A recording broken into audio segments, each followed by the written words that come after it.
bowl, I've got my cocoa, flour, and salt.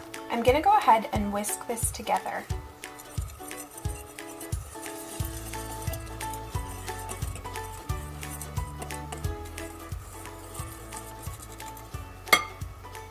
I've got half a cup of butter melting here on the stove. Next, I'm going to add 1 1/8 cup of superfine sugar. You can also just use regular sugar, that's what I'm using. In my measuring cup, I don't actually have a 1/8 cup, so I am just doing half of a 1/4 cup. And as you can see, I've got measurements here on my measuring cup, so I'm going to pour the 1/8 cup in my bowl first and then fill this up with my 1 cup of sugar.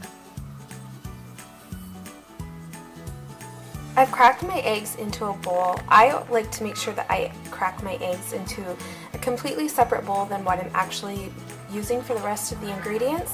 You never know if you're going to get a shell or if you're going to have a bad egg, and trust me, I've had that experience before. To my eggs, I'm going to add 2 teaspoons of vanilla extract.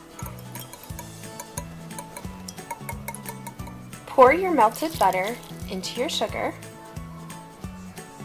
I like to use a rubber spatula to make sure that I get all of the butter out of the pan. You don't want to waste any ingredients. To this mix, you're going to add a tablespoon of cooking oil. I am going to use avocado oil. You're going to mix your sugar and your butter really, really well until it's all combined. Your oil is also in this mix as well.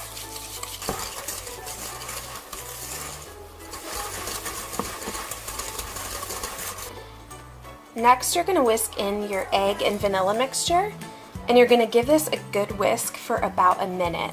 And this step is crucial to get that crackly top.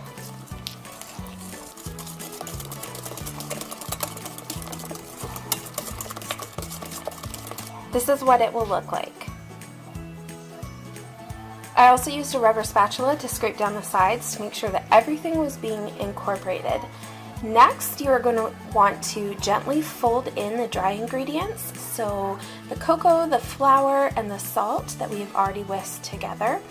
And we're going to go ahead and fold this into the batter.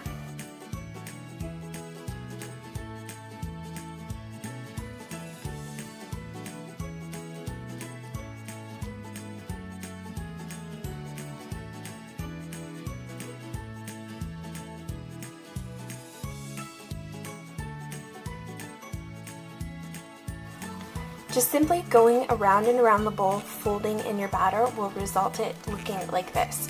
You don't want to overmix your batter at all. That's what's going to give a really tough texture to your brownies, and you don't want to overwork the gluten in the flour. So just gently fold in and it will come together in about a minute's time. So we're going to lightly grease an 8-inch square baking pan with some cooking oil spray. I'm actually going to probably use butter because I don't have cooking oil spray. And then we're going to line the pan with parchment paper. This is going to help prevent the brownies from sticking inside the pan. So this is what your prepared pan is going to look like, and then we are going to go ahead and add our brownie batter.